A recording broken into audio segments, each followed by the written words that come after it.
Boss fires waiter for feeding street dog. The next morning, 4 trucks. Brandon Miller felt his heart tighten as he watched the skinny dog shivering from the cold on the sidewalk outside the Pinnacle, the upscale restaurant in the posh Upper East Side neighborhood of New York City. Its ribs showed through its dull golden fur, and its brown eyes begged for compassion. That was when he made the decision that would change his life forever. He grabbed a plate from the kitchen and set down part of the leftover filet mignon from table 16, the fine seasoning still releasing that rich aroma that cost $60 a portion. "What are you doing?" Richard Thompson's deep voice cut through the air like a blade. Brandon turned, still kneeling beside the starving animal. His boss stood at the restaurant's entrance, his impeccable Brooks Brothers suit contrasting with the fury on his tanned face. "Mr. Richard, he's hungry. It's just a little food that was going to be thrown out anyway." "Thrown out?"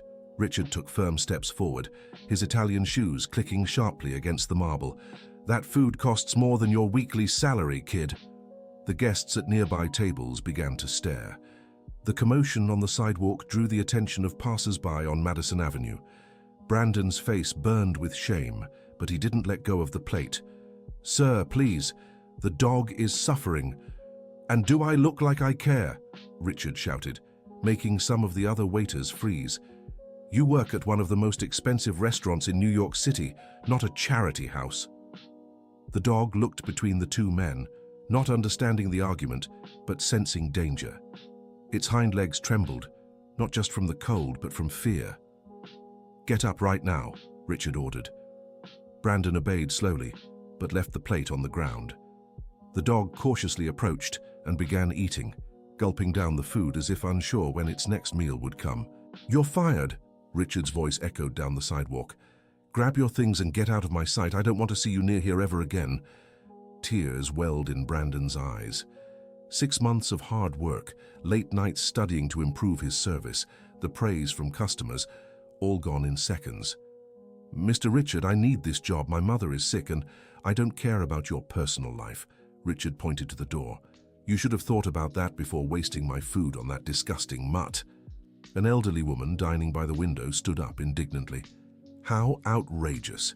The young man was just being kind. "Would you like to leave as well?" Richard turned to her arrogantly. "This is a serious establishment, not an animal shelter."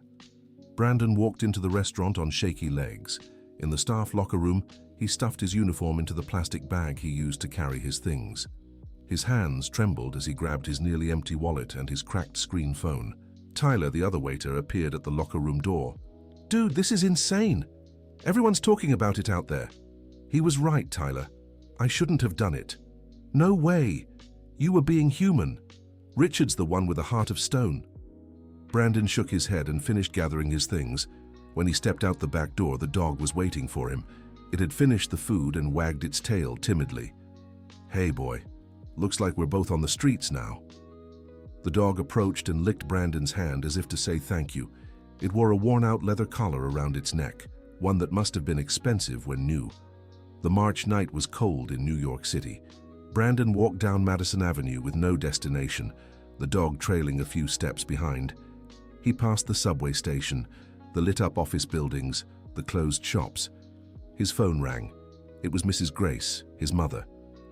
"Hi, Mom." "Brandon, my son, did you manage to buy the medicine?"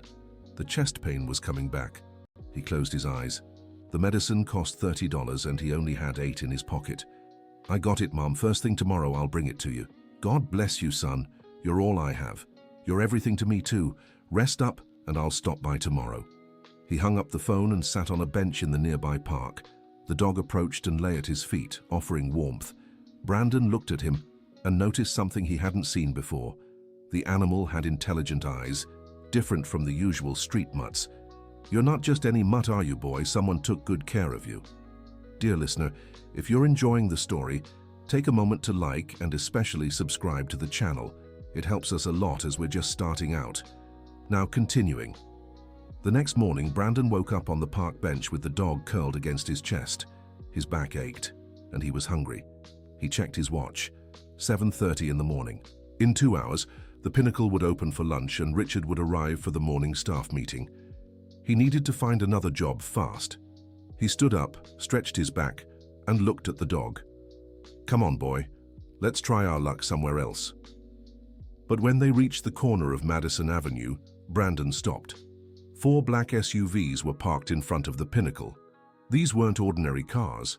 They looked armored, with dark windows and special antennas. Men in suits stepped out of the vehicles. There were at least 8 of them, all well-dressed, but with a posture that made it clear they weren't there for dinner. One of them, a tall man with graying hair, seemed to be the leader.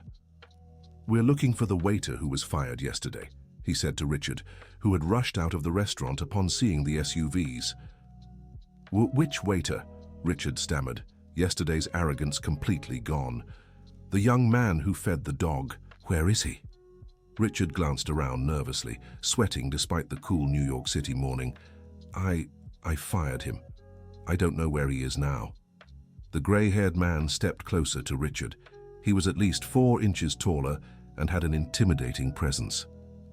"I need to find that young man. It's urgent." The dog beside Brandon began wagging his tail wildly. His eyes shone, and he let out a few quiet barks, as if recognizing something. "Quiet, boy," Brandon whispered, but it was too late. One of the suited men heard the barks and looked in their direction. He pointed at Brandon and shouted, "There! The dog's right there!" Everyone turned. The gray-haired man ran toward Brandon, who stood frozen. He thought about running, but his legs wouldn't obey. "Are you the waiter who fed Rusty?" the man asked, breathless. "Rusty?" "The dog. His name is Rusty." Brandon looked at the animal, now jumping with joy as if he knew these men. I just gave him some food. He was hungry." "Thank God," the man sighed in relief.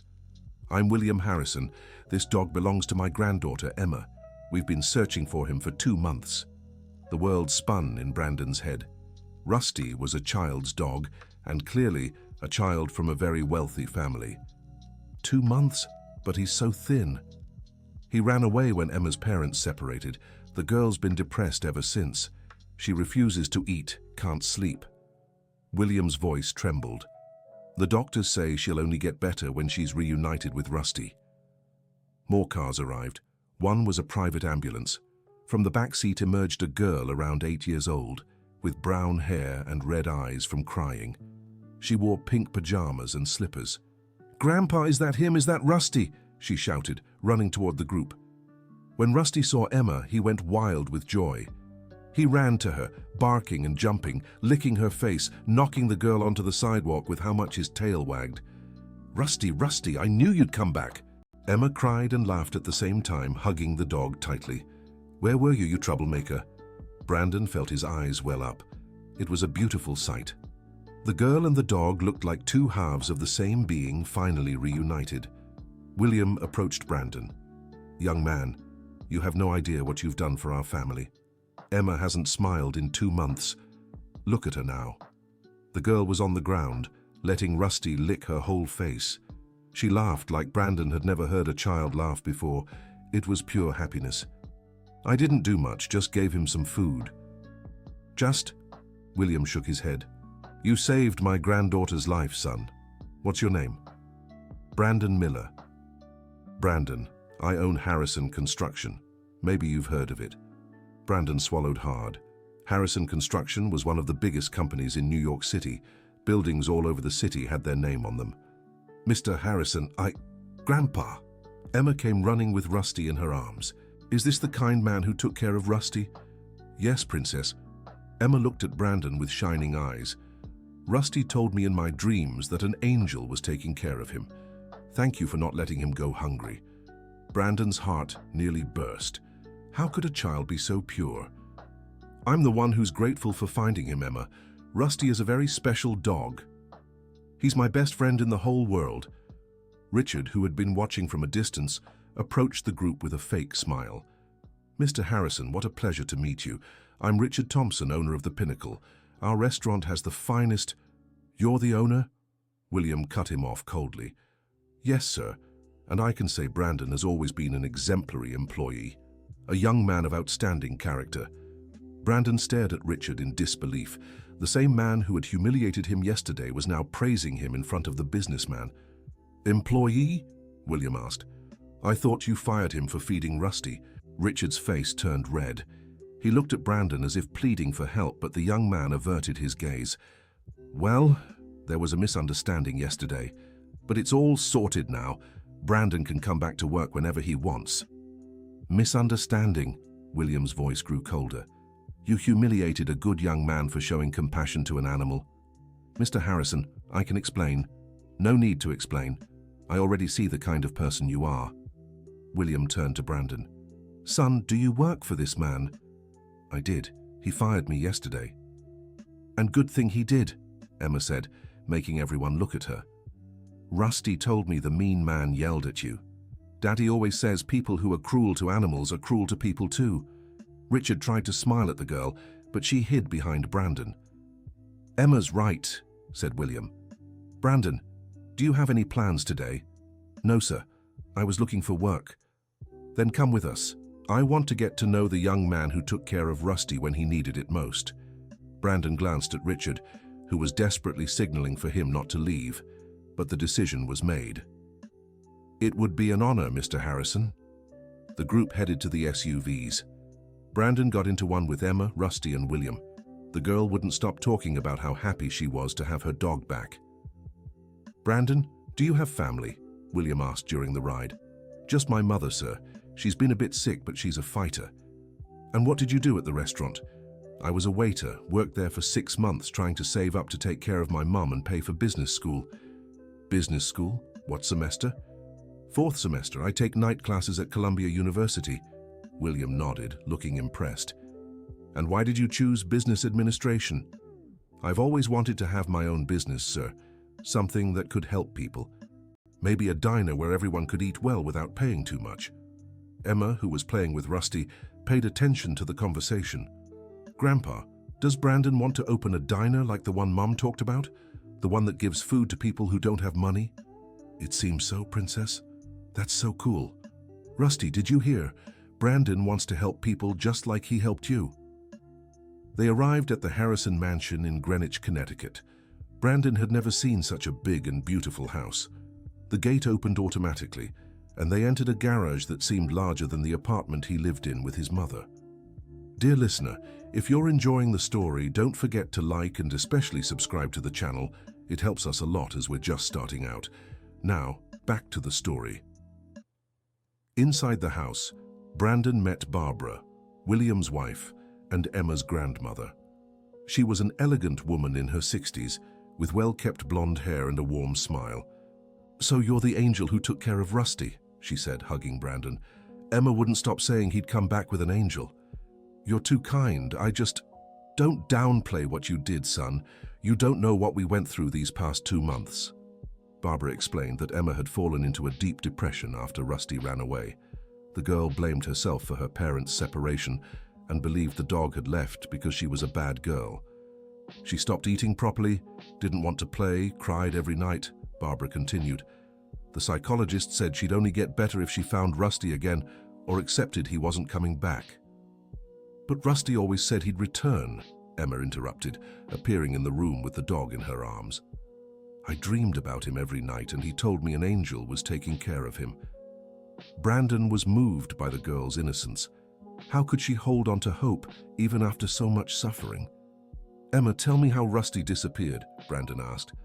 The girl grew sad for a moment, but Rusty licked her face and she smiled again. It was the day Mom and Dad had a really bad fight. They yelled all night, and I got scared. Rusty did too. When I woke up in the morning, he was gone. She thought Rusty ran away because of her, Barbara explained. We couldn't convince her otherwise. But now he's back, Emma said happily, and he brought a new friend. Brandon, do you want to be my friend too? Of course, Emma. It'd be an honor. So you'll come here all the time? Rusty will miss you if you don't. William and Barbara exchanged glances. There was something unspoken between them, a silent conversation Brandon couldn't decipher.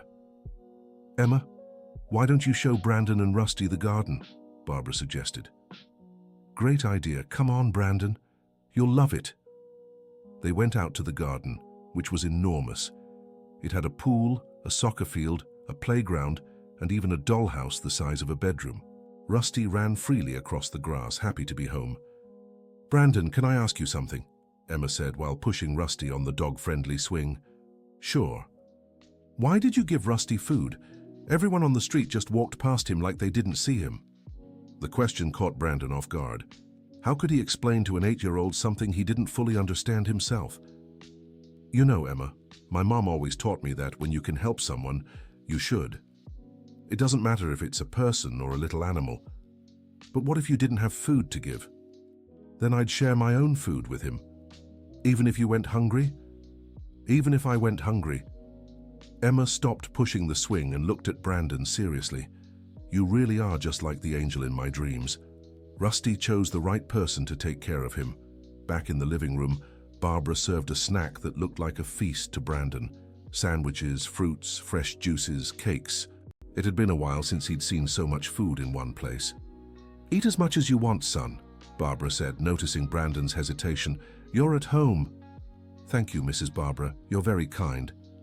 William told me you want to open an affordable restaurant, Barbara said. Tell me more about that idea. Brandon finished chewing before answering. It's kind of a crazy dream, right?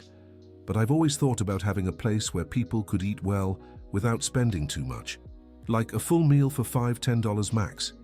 And how do you plan to make it profitable?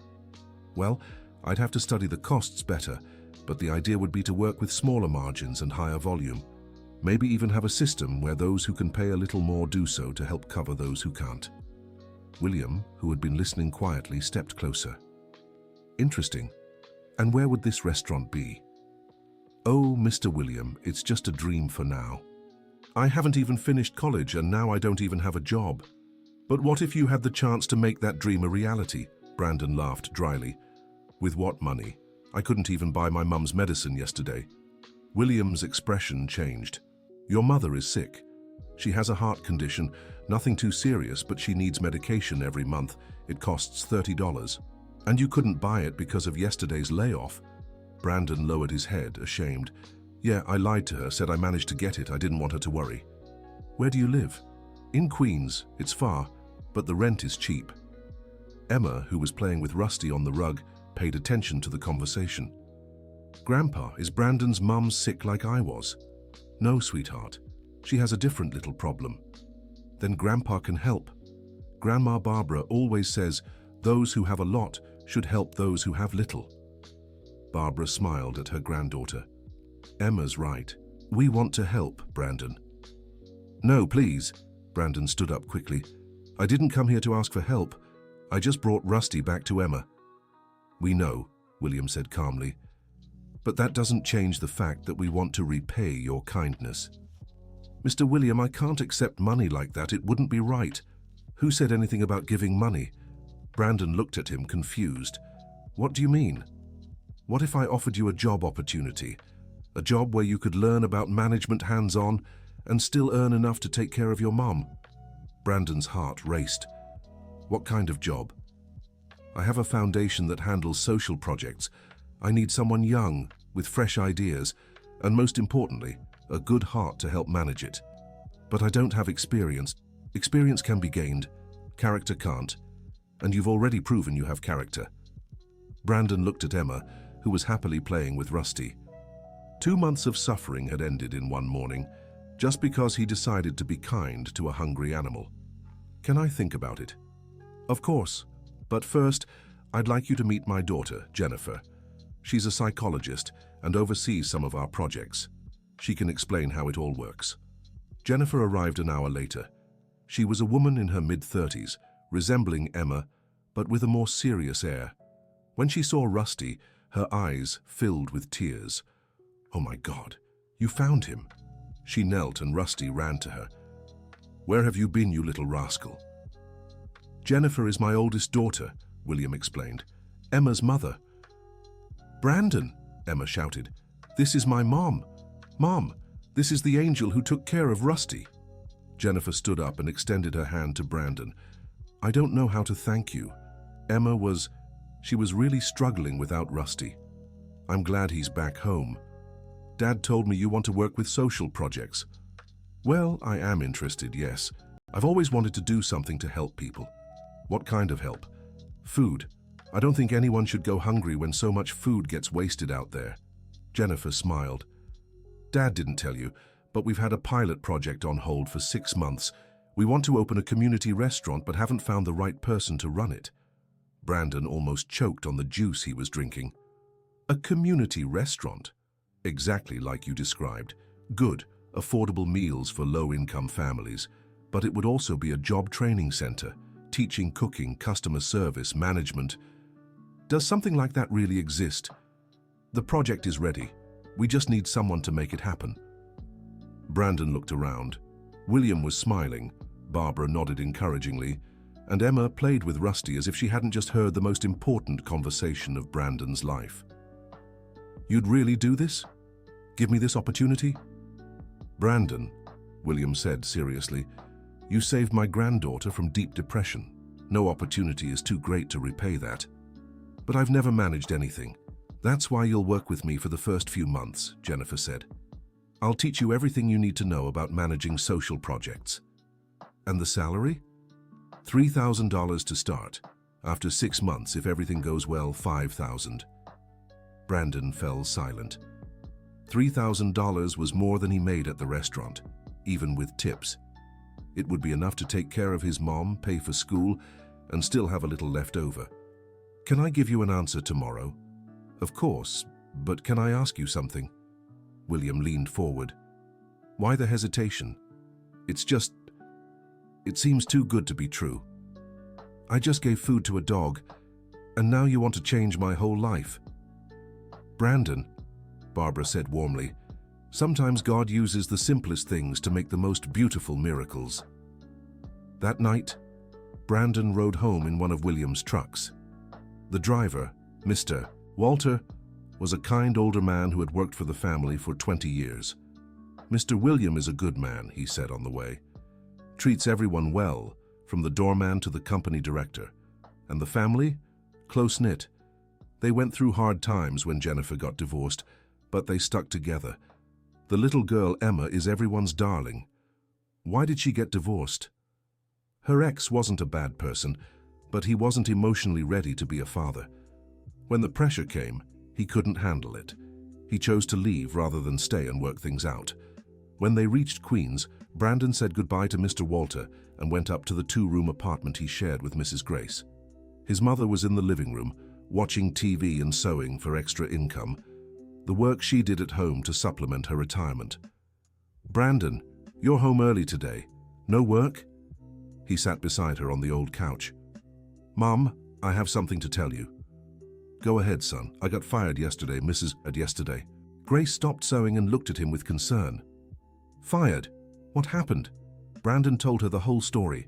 The hungry dog, the wasted food, the humiliating dismissal, the night on the street, Rusty reuniting with Emma, the job offer at the foundation.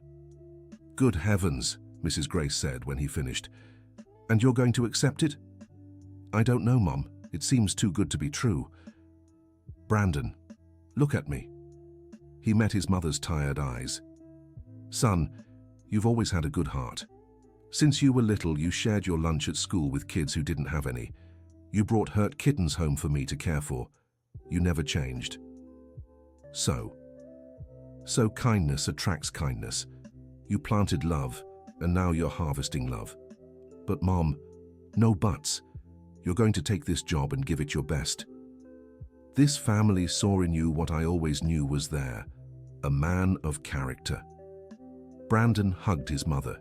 She smelled like the cheap soap they used, but it was the most comforting scent in the world.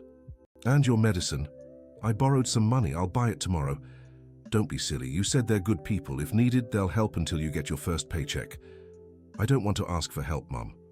Sometimes accepting help is an act of humility, not weakness. The next morning, Brandon called William. Mr. William, it's Brandon. Hey, son, made up your mind? I have. I accept the offer. That's wonderful news. When can you start? Today, if you'd like. Perfect. I'll pick you up at home in an hour. Let's go see the site for the future restaurant. Mr. William, could I ask a favor? Of course. My mother needs heart medication. Could you deduct it from my first paycheck? Brandon, don't even worry about it. I'll have someone bring the medicine to your mother today. And I want her to see our foundation's doctor for some tests. No cost at all. Sir, I don't know how to thank you. By taking good care of the project and always being the good person you are. The site for the future restaurant was in the South Bronx in New York City. It was a large warehouse that had been renovated but never used. It had a full industrial kitchen, a dining area for 200 people, and rooms for training programs. We bought this property 2 years ago, Jennifer explained as they walked through the space. The plan was to start the project right away, but we couldn't find the right person to coordinate it. Why not hire an experienced manager? Because management can be taught, but a passion for helping people, that comes from within. Brandon looked around, imagining the place in operation. Families eating together, young people learning trades, elders teaching traditional recipes. How many meals a day do you plan to serve? The initial goal is 500 lunches and 300 dinners. And the price? $3 for a full meal. Rice, beans, meat, salad, dessert, and juice. How will that be sustainable? Part of the cost will be subsidized by the foundation. Another part will come from partnerships with local suppliers, and we hope individuals and businesses will make regular donations. Brandon did the math in his head. 800 meals a day, 25 days a month, 20,000 meals monthly. Even at a low price, it would be a considerable flow of money and food. When do you want to open? If all goes well, in 2 months. 2 months? Brandon was stunned. That's hardly any time. That's why you'll work with me every day, Jennifer smiled. We'll learn together. Dear listener, if you're enjoying the story, take a moment to like and especially subscribe to the channel. It helps us newcomers a lot. Now continuing. The next 2 months were the most intense of Brandon's life. He arrived at the foundation at 7 in the morning and didn't leave until 7 at night. He studied suppliers, planned menus, organized hiring, designed the restaurant layout. Jennifer was a demanding but patient teacher. She taught him everything from negotiating with suppliers to preparing financial reports. Brandon soaked it all up like a sponge. "You have a natural talent for management," she said one afternoon, after he presented a plan to reduce food waste. "Your ideas are both creative and practical. I learned from you." "Nonsense. That comes from within. I just helped you organize what you already knew." At home, Mrs. Grace was a new person. The foundation's medical treatment had discovered she had an easily controllable arrhythmia with medication. Now she slept better, no longer had chest pain, and even started cooking the dishes Brandon loved again. "My son is becoming a businessman," she would tell the neighbors. "He's going to manage a restaurant that will feed people in need." But not everything was perfect. Richard Thompson hadn't forgotten the humiliation he suffered in front of William Harrison. He began spreading rumors about Brandon to other restaurants in the area. "That kid is an opportunist," he told other business owners in the industry. "He used a dog to get ahead in life." "I heard he stole food from the restaurant," he lied to a group of colleagues. "He has no qualifications. Soon enough, the Harrison family will find out who he really is." Some of these rumors reached Brandon through acquaintances who worked in the field. At first, he was hurt, then worried. "What if people believe Richard's lies?" he asked Jennifer. "Brandon, people who believe gossip without knowing the facts aren't people you should worry about." "But what if it hurts the foundation?" "The foundation has been around for 15 years. It survived much worse than rumors from a frustrated restaurant owner." Even so, Brandon decided to work even harder. He wanted to prove he deserved the opportunity he'd been given. 2 weeks before the opening, Emma showed up at the foundation with Rusty. She was on break from school and Barbara had brought her to see the project. "Wow," she said as she walked into the warehouse. "Is this where you're going to feed people?" "Yes, it is. What do you think?" "It's beautiful. Rusty, look how nice it's going to be." The dog wagged his tail and ran around the hall, sniffing the corners. He was much healthier now with a shiny coat. "Brandon, can I ask you something?" Emma said as they played with Rusty in what would be the restaurant's children's play area. "Of course. Are you happy?" The question caught Brandon off guard. "Why do you ask?" "Because sometimes you look sad, when you think no one's watching. Brandon smiled. Children's intuition was impressive. You know, Emma, sometimes I get scared. Scared of what? Scared I won't be able to make everything work. Scared of disappointing your grandfather and your mom. Scared I'm not the right person for this job. Emma grew serious for a moment, as if deep in thought. Brandon, do you remember when Rusty was lost on the street? I do. He was scared too. Scared he wouldn't find food. Scared he wouldn't have a place to sleep. Scared he'd never see me again. And even though he was scared, he didn't give up. He kept looking for the way home and accepted your help when he needed it. Brandon was moved by the little girl's wisdom. Do you think I'll make it? I'm sure. Rusty told me in my dreams that you have a huge heart, and people with huge hearts always manage to help everyone. That night, Brandon slept more peacefully. If an 8-year-old had so much faith in him, maybe he really could do it. The restaurant's grand opening was set for a Friday. Brandon arrived at 5 in the morning to check the final details. Suppliers delivered fresh ingredients, the staff arrived excited, and by 10 a.m., everything was ready. William and Barbara arrived with Emma and Rusty. Jennifer brought some local journalists to cover the opening. Neighborhood residents began gathering at the door, curious to see the new restaurant. Nervous? William asked Brandon. A little. That's normal. But you're prepared. At 11:30, the doors opened. The first person to enter was an elderly woman with 3 small grandchildren. She looked at the menu and smiled. $3 for a full meal? Really? Really, Mrs. Brandon waited for her to finish. Mary Sorrows. And these are my grandchildren, John, Peter, and Anne.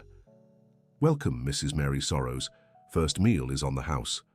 The lady's eyes filled with tears. God bless you, my son. The line grew quickly. Entire families, workers from the neighborhood, students, elderly people. Within 2 hours, they had served over 200 meals. Brandon was in the kitchen helping organize the plates when Jennifer called him. Come here, someone wants to talk to you. He left the kitchen and saw Richard Thompson standing at the entrance looking unfriendly. What does he want here? Brandon whispered to Jennifer. I don't know, but my dad said to hear him out. Brandon approached Richard, who was glancing around with barely concealed disdain. Richard, what brings you here? I came to see the circus you've set up. What do you mean? I thought it would take longer for everyone to figure out you're a fraud, but it seems you've managed to fool this family longer than I expected. Brandon felt anger rising, but took a deep breath before responding. If you came here just to provoke me, you can leave. I came to warn you it won't last long. Soon these people will realize you're nothing but an unqualified waiter who took advantage of a lost dog. William, who had overheard the conversation, stepped forward. Mr. Thompson, correct? Mr. Harrison, what a surprise to see you here. The surprise is mine. What are you doing in our restaurant? Ours? Richard feigned shock. I thought it belonged to Brandon. It does. I'm just the financier. Oh, I see, so you finance any project then? No, only the ones I believe will make a difference. And you really believe an ex-waiter with no experience can manage a project of this scale? William looked around. The restaurant was full, people were eating happily, children were playing in the playground, and the staff was working efficiently. Not only do I believe it, I'm seeing the results. Richard turned red. But Mr. Harrison, you don't really know who this young man is. I know exactly who he is, William interrupted. A young man of character who saved my granddaughter from deep depression and is using this opportunity to help hundreds of families. Sir, I can explain what really happened. You don't need to explain anything. I already know everything I need to know about you, too.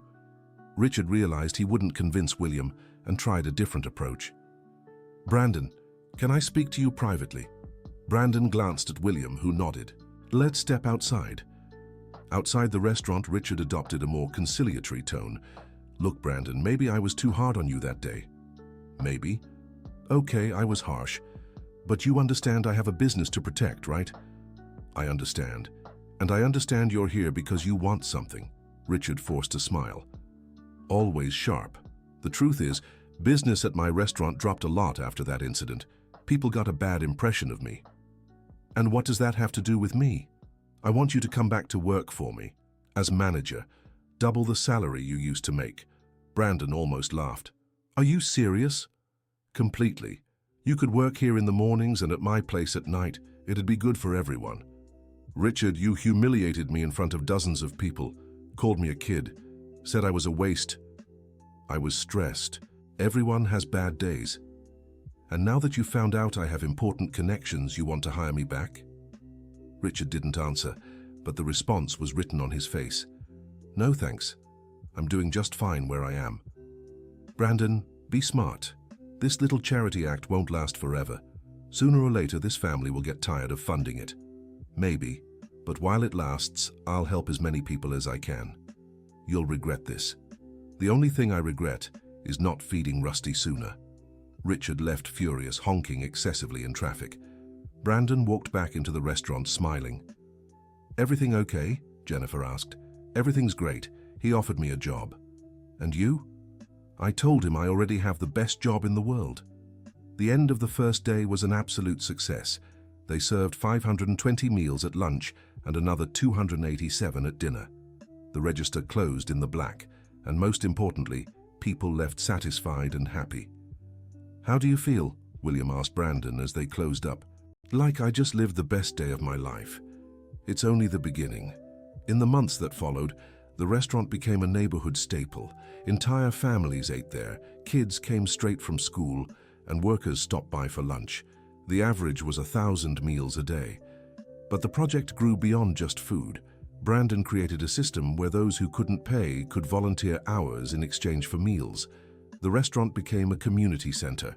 Mrs. Irene, 68, came every Wednesday to teach crochet to the kids. Mr. Anthony, no relation to the businessman, 72, gave chess lessons to the teens. College students tutored after school. You've created something much bigger than a restaurant, Jennifer told Brandon one afternoon. You've built a community. I didn't do it alone. Everyone helped. But the idea was yours. The idea was Rusty's, Brandon smiled. If he hadn't shown up starving that day, none of this would have happened. Emma, now 9, still visited the restaurant regularly. She'd become something of a mascot. The kids loved when she arrived because she always brought Rusty and invented new games. Brandon, she said one Saturday morning, can I tell you a secret? Of course. Rusty told me he's happy because you didn't forget him. What do you mean, forget him? You still feed strays, right? I saw you yesterday giving food to that black mutt on the corner. Brandon smiled. It was true. He couldn't walk past a hungry animal without stopping to help. It's stronger than me. That's why Rusty chose you. He knew you'd take care of him, and all the other little creatures too. A year after opening, the restaurant had served over 300,000 meals. The story spread across the city, and donations came from all over New York City. Richard tried twice more to convince Brandon to work for him, offering ever higher salaries. His last attempt included a partnership in the restaurant. You don't understand, Brandon said. It's not about money, it's about purpose. Purpose doesn't pay bills. Yes, it does. It pays the most important ones. Peace of mind, restful sleep, joy in waking up every day. Richard gave up for good after that. His restaurant kept losing customers, especially after Brandon's firing story went viral on social media. He eventually sold the place and left New York City. Brandon, meanwhile, was promoted to General Coordinator of Social Projects at the Harrison Foundation. His salary rose to $8,000, and he took charge of expanding the restaurant model to other neighborhoods. How many locations do you think we can open? William asked during a planning meeting. I think we can reach 10 in 5 years. Only 10? Each restaurant needs its own soul. Growing too fast would ruin the essence. What essence? That everyone who walks in is treated like family. William smiled proudly. He'd chosen the right person. Mrs. Grace, now fully recovered from her heart condition, left her sewing work and joined the restaurant. She became responsible for welcoming new families and explaining how the system worked. My son saved hundreds of families, she'd tell anyone who'd listen. It all started with an act of kindness. Brandon graduated with honors in business administration. His thesis was on management of self-sustaining social projects and became a reference at the university. On graduation day, the entire Harrison family was there. Emma, now 10 years old, had made a sign that read, "Congratulations, Brandon," with drawings of her, Rusty, and all the friends from the restaurant. "I'm proud of you," William said after the ceremony. "Thank you for believing in me when I didn't even believe in myself. Do you know the moment I realized you were special?" "Which one?" "When you knelt on the sidewalk to feed Rusty. At that moment, I saw a man who put compassion above self-interest. What if Rusty hadn't been Emma's? What if he was just a regular mutt? That would have made it even more special, because it would have shown you did the right thing without expecting anything in return." 2 years later, Brandon met Sarah, a nutritionist who came to volunteer at the restaurant. She had graduated from Columbia University and could have worked anywhere, but she chose to dedicate a few hours a week to the social project. "Why did you decide to work here?" Brandon asked on her first day. "I read about the project online. I thought the story of how it began was amazing." "Rusty's story?" "Not just that. The story of someone who lost his job for doing the right thing and turned it into the opportunity of a lifetime." Brandon and Sarah started working together to develop more nutritious and affordable menus. She had creative ideas for making the most of food, and he had practical management experience. Their professional partnership turned into friendship, then into dating, and finally into love. "Do you want to marry her?" Emma asked when Brandon told her they were dating. "I do." "Does Rusty approve?" "How do you know?" "He told me she's pretty and smells nice, and that she gives him affection just like you do." "And do you approve?" "Only if she likes kids and dogs." "She loves both." "Then you can get married." The wedding was held at the restaurant itself on a Sunday morning. The whole neighborhood was invited. William was the best man, Barbara was the matron of honor, and Emma was the maid of honor. Rusty carried the rings in a special little basket. "Who would have thought I'd get married where I work?" Brandon said to Sarah before the ceremony. "Perfect place." This is where our story began. During the vows, Brandon thanked God, his family, the Harrisons, and Rusty. "Thank you, Rusty, for showing up hungry that day," he said, making the dog wag his tail. "You changed my life forever." Emma cried with emotion during the ceremony. At 12, she already understood she had witnessed something very special from the start. After the wedding, Brandon and Sarah moved into a simple house in the same neighborhood as the restaurant. They wanted to stay close to their work and the community they'd helped build. One day, 4 years after the wedding, Sarah came home with special news. "Brandon, I have something to tell you." "What is it?" "We're having a baby." Brandon was speechless for a few seconds. Then he picked Sarah up and spun her around the room. "Really? We're having a baby?" "We are." "Rusty," Brandon called to the dog, who now lived with them. "Did you hear? There's going to be a baby in the family." Rusty wagged his tail happily, as if he understood perfectly. When they told Emma, now a 16-year-old teenager, she was overjoyed. "I'm going to be an aunt, not by blood, but by heart." "You'll absolutely be an aunt by heart," Sarah said, "and Rusty will be the uncle dog." The baby was born on a spring morning. She was a girl named Hope, a tribute to the hope Rusty had brought into all their lives. The day they left the hospital, they went straight to the restaurant to introduce the baby to the community. Mrs. Grace cried with emotion as she cradled her granddaughter in her arms. "Welcome to the world, Hope. You were born into a family that knows the value of kindness." Rusty sniffed the baby gently and lay down beside the crib, taking on the role of protector he would keep for the rest of his life. 5 years passed. The community restaurant project had expanded to 15 locations in New York City and was being replicated in other cities. Brandon became a national reference in social project management. Hope grew up running through the restaurant's hallways, playing with the neighborhood kids and helping her grandma Grace welcome new families. Rusty, now old, still followed her on every adventure. Emma graduated high school and decided to study psychology, inspired by her mother and the experience of seeing how a social project could transform lives. "I want to help kids the way Brandon helped me," she said when choosing her career. "How did I help you?" Brandon asked. "You taught me that kindness is the most important thing in the world, and that when we plant kindness, we harvest happiness." William, now 75, still oversaw all the Foundation's projects. He had become a father figure to Brandon, who had never known his own dad.